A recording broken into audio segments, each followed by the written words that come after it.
People can care about us deeply and still not see us clearly. They can remember our birthday, ask how we are, and hold familiar stories about who we used to be while completely missing the person standing right in front of them now.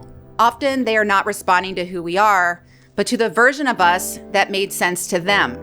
Today I want to talk about one of the most painful and also freeing truths I have ever had to learn.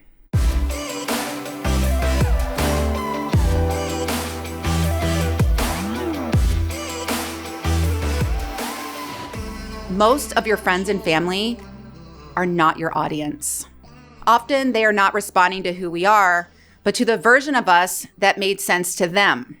This may look like someone who fit the family system or the friend group while playing a certain role we learned to play before we even knew it was a role. We were most likely a person who knew how to keep the peace, absorb attention, soften the truth, or explain ourselves in a way that made everyone else more comfortable.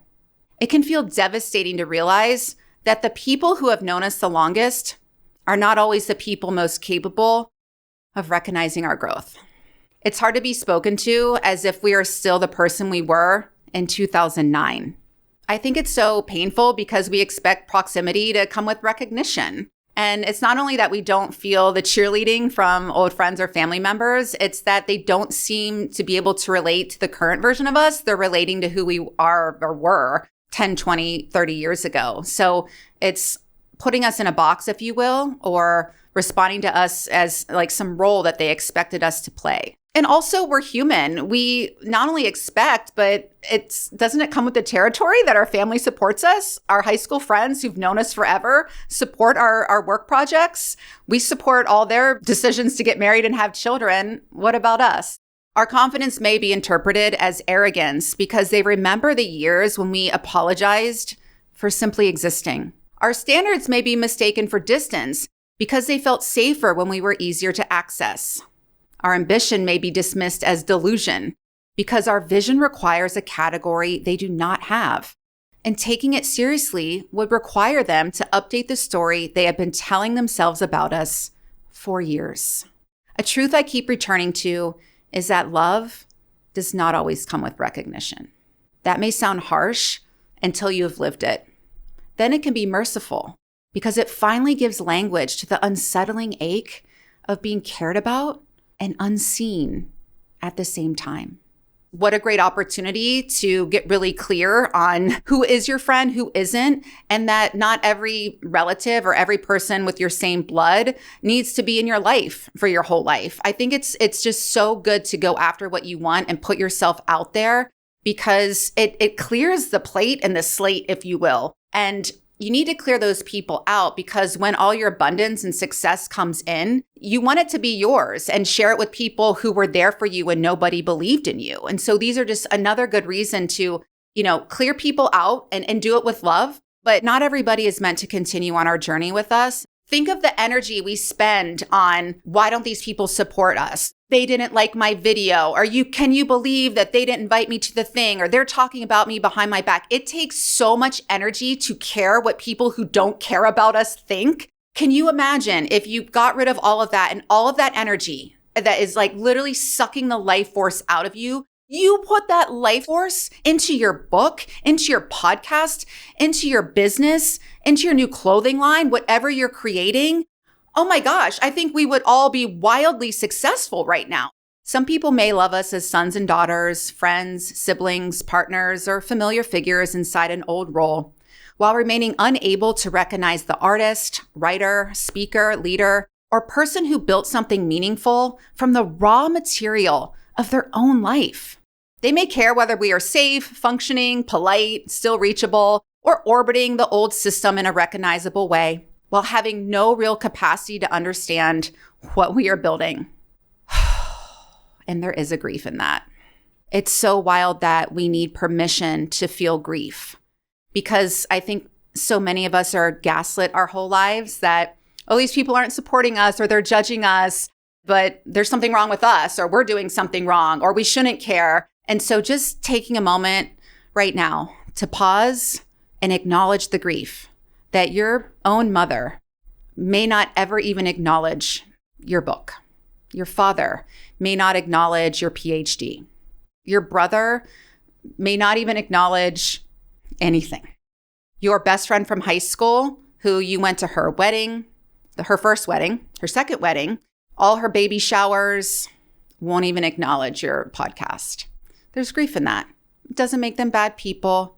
It just makes you human with feelings that deserve to be honored.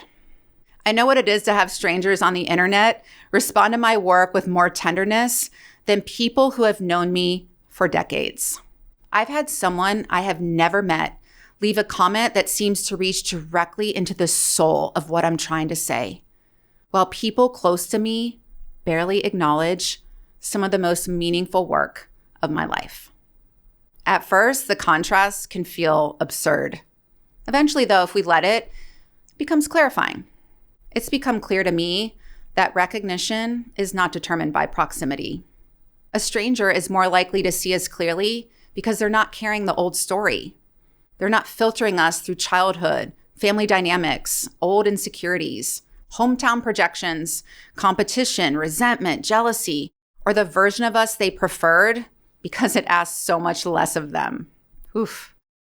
They are meeting the work without needing it to confirm who they already decided we were.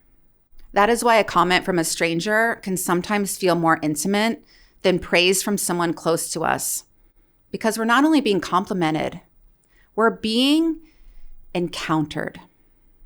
Praise says, good job. Recognition says, I see what this cost you. I see the truth inside this. I see the discipline, the depth, the devotion. Recognition feels like relief in the body. It feels like you've been walking through the Sahara Desert for days without any water, and then you finally get that clean, cool, crisp drink of water. It feels like contact. It feels like you're able to exhale after being underwater by yourself for so long. It's not ego. It's just someone seeing the cost. It's someone acknowledging this isn't just content or output. I see what you've put into that. And it's, I'm getting all fired up about it because there's something so simple, but so healing and so just beautiful about someone saying, wow, I can see how much you put into this. Brava. This is what makes certain silences so painful. The 320-page book I poured my heart and hard-earned wisdom into is not just a product. The TEDx talk inspired by two loved ones who tragically died by suicide that I wrote, rehearsed, and delivered on stage is not just a video. My body of work shaped by heartbreak, discipline, humiliation, risk, rejection, and lived experience is not just content. This is private labor. They represent the years no one saw, the dedication no one celebrated, the revisions no one cared about, and the invisible work of becoming someone who can finally say what is true boldly. When people close to us barely acknowledge those moments, the pain is a very human grief that asks, how can you love me and not see this? How can you claim we are close and fail to recognize one of the truest things about me? The grief is deeper than not being cheered for. It's the pain of realizing that some people only know the version of us they needed us to be. They may know facts about our life, but they don't know the frequency of who we have become. They may know our history, but they don't recognize our essence. Some people are close to our history and far from our essence.